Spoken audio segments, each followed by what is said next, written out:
Eman, or Dancing in Circles. I am a professional performer and studio owner here in Toronto. This is my first pole tutorial on this channel. In this one, I'll be breaking down pole handstands and all of their progressions. So we'll be talking about how to get into your handstand and then all the way up until how to deadlift it. So without further ado, let's get into it. Hey guys, so in this video I'm going to be breaking down pole handstands and all of their progressions. We're going to talk about how to get to that beautiful straight leg deadlift handstand that everyone wants. So to begin, I'm going to start with my bottom hand about a hand width away from the base of the pole. My top arm is going to do a little twisted flag grip, and then I'm going to grip up so that my thumb is facing up on the pole. I'm going to make sure that I get my whole shoulder and even the back of my head onto the pole. So what I'm going to do is reach down. My bottom hand is also slightly behind the base of the pole. From here I'm going to flag grip up. I'm going to get that entire shoulder and the back of my head onto the pole, and then I'm going to walk my feet out into a kind of downward dog position. My feet are about 5 feet away from the pole. From here, what I'm going to do is pull up into the top arm and push into that bottom arm, and I'm going to focus on kicking both of my legs at the same time.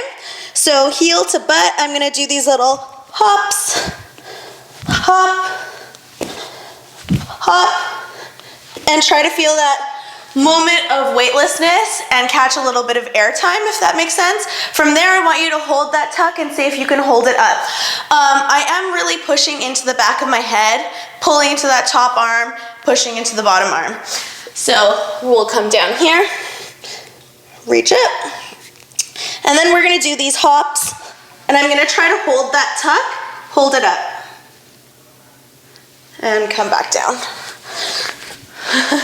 So the next progression for this, we're going to focus on tucking and holding up, and then from there we're going to straighten our legs up the pole. So you can take your inside leg, the leg that's closest to the pole, and you can also track it up the pole and slide it up so that you know where you are in space, and then from there slide back down into a tucked position and lower with control. So I'll show you what that looks like. So we're gonna reach up, walk our feet out.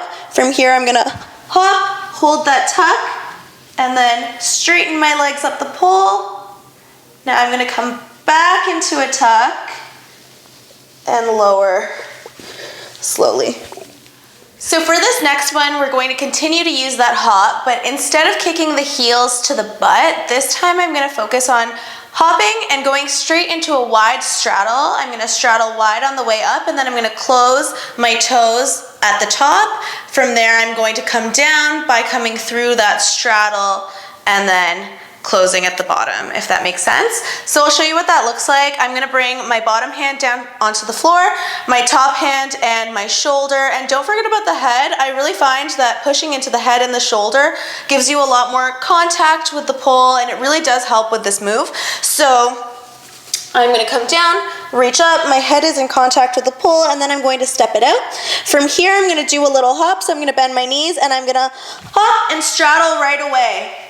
From here, I'm going to lift, and then my toes are going to meet at the top. From here, I'm going to straddle again, and then to come down with control, I'm really thinking about tucking my pelvis under and lowering slowly.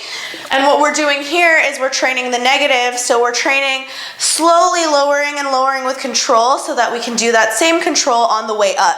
So I'm really thinking about taking my pelvis as I'm coming down and tucking it under. So now if you've got that last one down and you're working on deadlifting, so eliminating that hop, what I'm going to do is grab 2 blocks. So we're going to kind of elevate our starting point.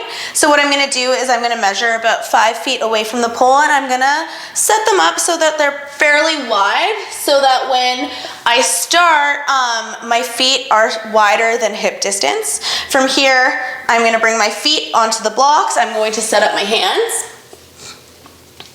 And then what I'm going to do is I'm going to come up onto the tips of my toes, and I'm going to pull into that shoulder and lift. Through that straddle, my toes meet at the top, and then I'm going to straddle again. Focus on that slow tucking under, and then bring my feet back down onto the blocks. So the last progression for this would of course be your deadlift handstand. So we would eliminate the blocks now that we're comfortable with this lift. Think about engaging that top shoulder and pushing your head into the pole. I know I've been saying this throughout the whole video, but it is really key to have a little bit more coverage. It's the same as your forearm grip. This is so much easier than just grabbing here because you have a lot more coverage to push into. So I do want you to think about getting the same side of your head as the top shoulder onto the pole and not just the trap and that shoulder area. So we're gonna set up.